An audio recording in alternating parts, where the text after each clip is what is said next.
Hey, everybody, what's good? It's Roderick here.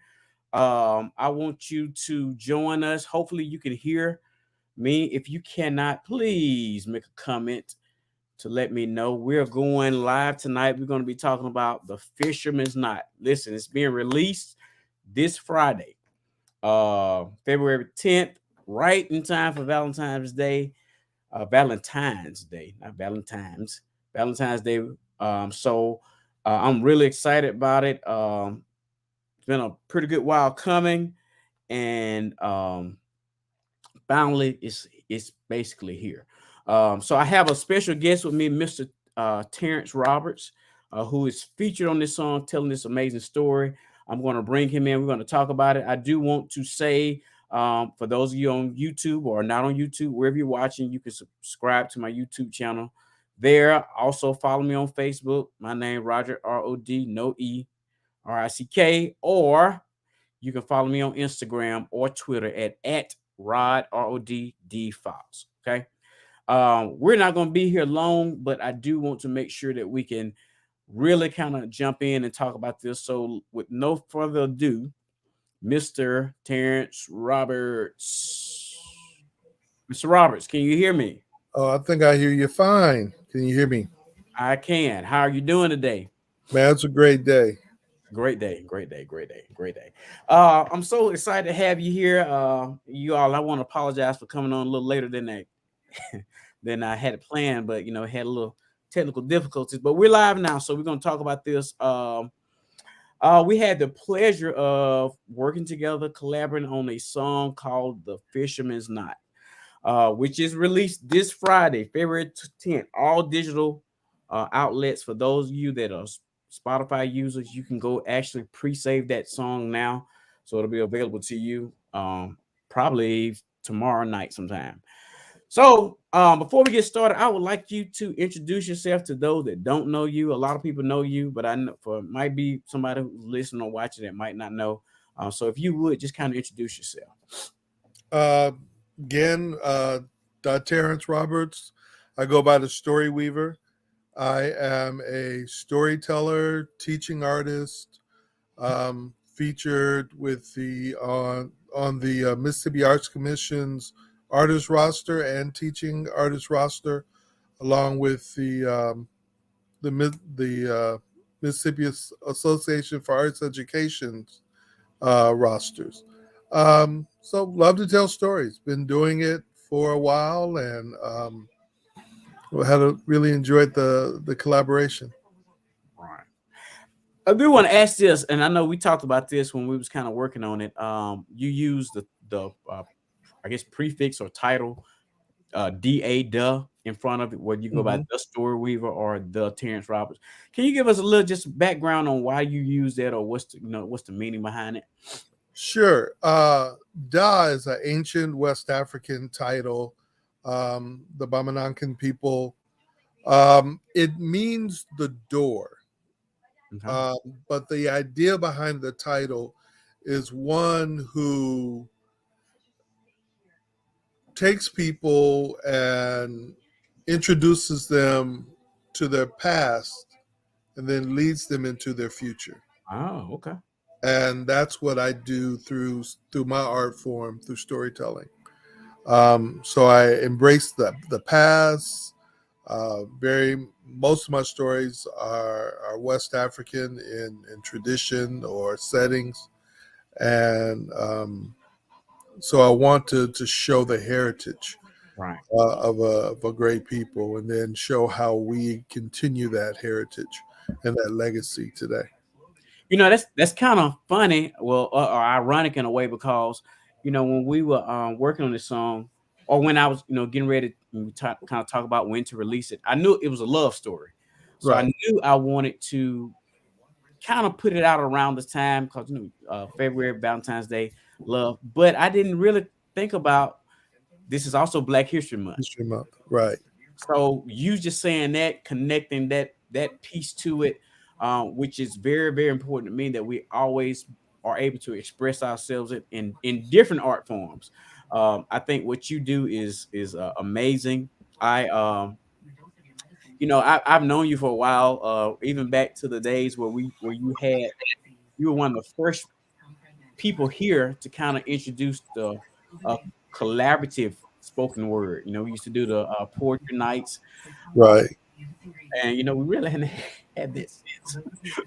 So there might be something we probably need to, because I do believe in really being able to express ourselves differently. I'm a musician, but I love arts. I love spoken words. I love stories, which kind of leads me to our next question. Where did the Fisherman's Night, like, what inspired you? Where did that story come from? And come, every good storyteller, I think, listens. And so you hear stories from different places, different people. And so what I like to do is I may hear something and then I'll deconstruct the story. Right, And then I'll rebuild the story based upon how I see it. So if I were to do the Three Little Pigs, I may knock out pigs and do um, Three Little Chickens, right, or something like that. But you create this new vibe. So what storytellers have a tendency to do, and I think it's probably always been, you may take a piece of a story here, a piece of a story here, take a nutshell of that story, strip it down, rebuild it, and then make it your own. right. And this is kind of where this story came from. Heard bits and pieces from different places, and um, I have this saying as a African American artist. If I hear a story that I like that maybe say Irish, I'll take it and dip it in chocolate, Right. and, and take it and put it in a setting or put it around stuff that I know and the culture that I'm trying to share. Right. And so that's a little bit how this story came about. And that's kind of very similar to what I do as a musician. Um, is you're influenced by so many different things. You hear this, you hear that, and it kind of lives with you in a way. Whether even if it's from a subconscious standpoint, but it comes out as your own. So that's very relatable to what you just said. And when people hear this story, I hope they feel like I did. We talked about it, working on it. You kind of gave me a piece of it, and we kind of talked about music, but I really didn't hear the song, uh, the essence of the song until we actually recorded it, Uh, which it was so meaningful. I said this morning on the live.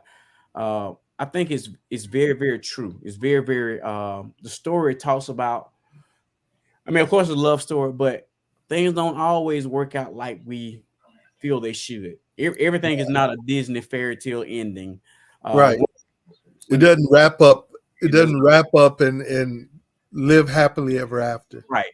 And I think this story really, really, I really hope people can grasp that. But when people hear it, what would you want them to, the message that they get from it? What you want them to take away? One thing that I do, uh, I love to hear people's interpretation of what I did. Right. Or like what did they get? Some people hear different things. So if what would you want the message of that song to be, or that story to be? I think.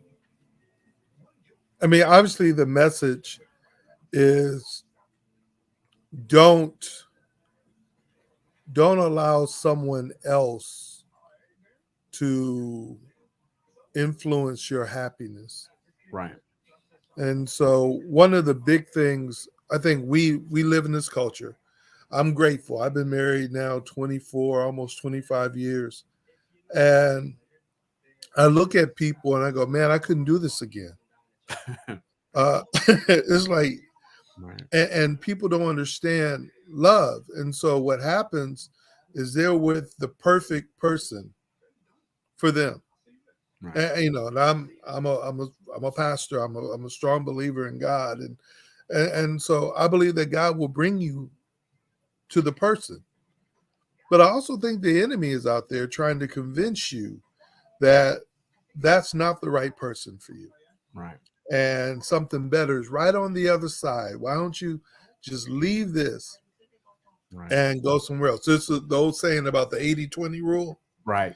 And so, why would you leave a person who is 80% of everything you want to For the go chase the 20% right. that just look good? Just look good. Very But yes, not long sustaining. You know, right, that's which this is kind of unscripted. So what you said was kind of made me have a thought. In our culture, especially now with social media, you see so many images of this, even Valentine's Day. Like literally, I went to Walmart like December 27th, and they already had candy out. So you're mhm, always seeing images of this. Like it's always, social media. You see so many people's successes, but you never see how they got there or what they did or how they missed it or what they learned from doing it wrong you don't see that. And the same is true with relationships. Like you said, um, we seem to not we don't connect love with endurance. right, It's like the love is need based. I love because of this happening or this happening. But and when those things don't happen, it's like the love is not solidified. Which is kind of a big part of the story. The fisherman is not. How would you kind of describe how we see that now, or what we see that as society, or how do we change that, or what lessons can we learn to share with those that are coming behind us? On everything is not instant. You know, right now, I older. I was matter of fact, I say this. I was talking to my students, and kids don't listen to a whole record no more, like from start to finish. You kind of skip mhm, around because you have assets on your phone. You can Google this song, and when that song's over, you stop and go to the next artist, whatever. But listening to a complete body of work, you don't see that often. anymore. And like I said, and that is a um you see that in relationships as well, like the endurance part of that. What would you kind of how would you express that, or speak to that, or like what can we lessons can we learn from that? Man, I think, man, it's a good question, but you ain't ready for the answer. Oh, oh, And oh, oh. so, so I'm gonna try not to share it with you. Um, love is a choice. It's a decision. It's not an emotion. We have allowed Hollywood to tell us what love is. The one place where can't anybody stay married more than a year, Right, but we use them as the template to love. So instead of making the decision, there's an old saying, everybody's 50-50. I'm going to put in 50, you put in 50. And so what happens in a 50-50 relationship, when one person can't give, you got a gap. right, But see, love is meant to be 100-100. right, And then if I'm backing off, we're still 100. right. And then we push and we work to get back to that place where we need to be. And what I see now in so many relationships is that, first of all, they confuse love with sex. Um, now it's like, was it, if you're not sexually active by the second, third date, something wrong. Right. And then when you go official, Facebook official, um, Post. then everybody is all in your business, right? Right. And so when you don't work out or somebody else find out and say, "Oh, she messing with him. Let me give him, I'm gonna slide into those DMs and if he that good, I want some of it." Right. And so all of this takes place, and so it's almost like the mindset of those said in ancient times. It's the same mindset as the story, where options that you don't even need to pursue present themselves, Right. and you start thinking things aren't great, Wow. but you had everything you needed. Right. And so too many people, I see it every day. They're chasing after this or this person or this thing because someone else has given them a little glitter, or they see a little something, or but when they get a hold to it, It's not what they thought. it's not what they thought. It's not what they wanted. Right. And but Or it's too late to go back right, to what they left. right. You know, and I think we all not maybe not a relationship, but all of us have a story of we wanted something until we got it and we realized what it took to have that. Like Right. they're like it's not worth it. You said two things real quick. And like I said, I don't want to be on here too long, but you said two things like with the 50-50. Like, look, that's maybe why they say love covers. You know, Mm. when you have that whole 100%, like if somebody's slipping off, you're still covered, as opposed to having that gap. That's really, really um important. And like you said about even the not details. What did you just say? Options. When you have options, unnecessary options. I think one thing to be successful is you have to narrow down choices. You know, Right. make a concrete decision. And when, like I said, you have those options, that's so easy. Like, and I can listen. I cannot wait to people actually hear the song or the story, and just to see how they connect with it. Because literally every time that you um, performed it, we did it twice in the studio, and we did it recently. Like both, all three times, I have literally been like just captivated by the message of the song, just how it um like it's so real, like real. Like it's, I mean, of course it's fiction, but it's so Right. real. It's relatable. Like you can think of things that have happened in your life to where like you, you like, especially if you messed up in the thing or you've had a relationship that you like, "Ugh, I wish I can go back to that." Like you be like, it's just so relatable. Yeah.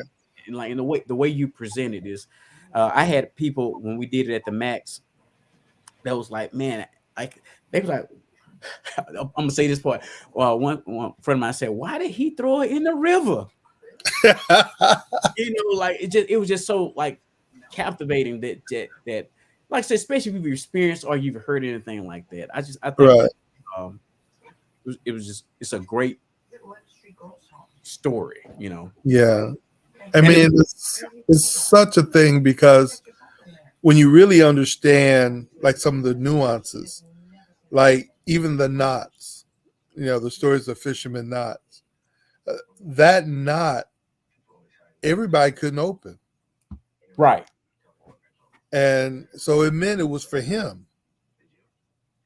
This, although it may seem random, although it just like all of a sudden, right, but this was for him and him only.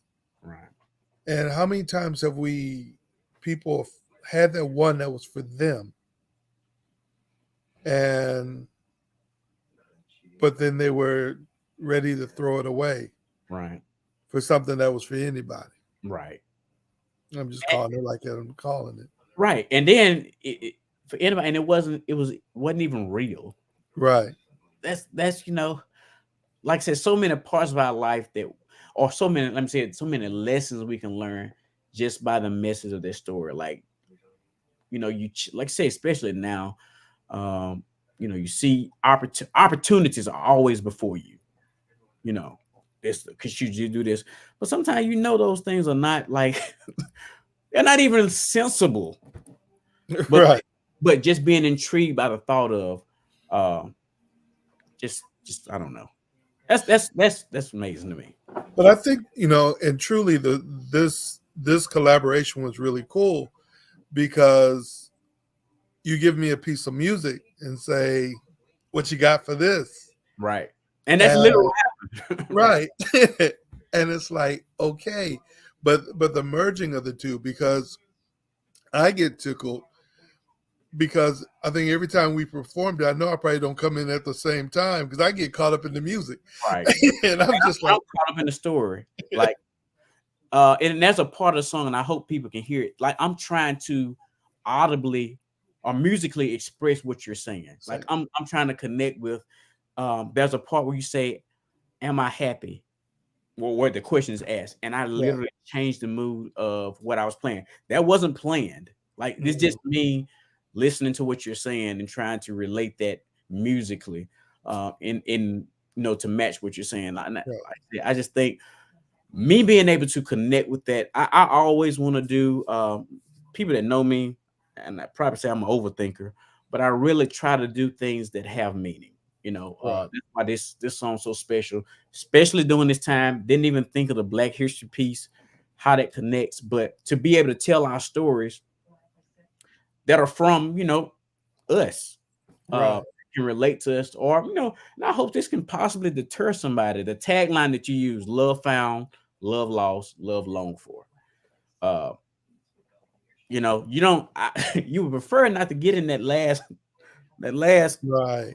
category of love, but I just think that's was it's definitely connected for me. So I hope he does it for those.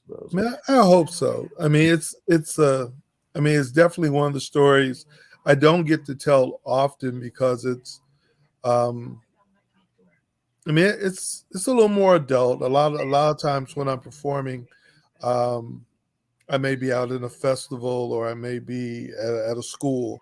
Right, So it's one of those pieces that I'd see more for grown folk, right, and so to be able to put that out in this way, and to be able to fuse uh, you guys, the musical, just the genius behind all the music, and how you guys right, um, did storytelling instrumentally along with my story. right. It's I think it's something very, very special. I do. I definitely agree, and I'm not saying that because I did it or we did it. I just think. And a shout out to Javat Nimakoon on drums. Martell Pageant played bass. Chris Keller was on percussion, and my guys, Zach Jones, Marquez, Jeremy Jordan, Sean Smith, John Smith.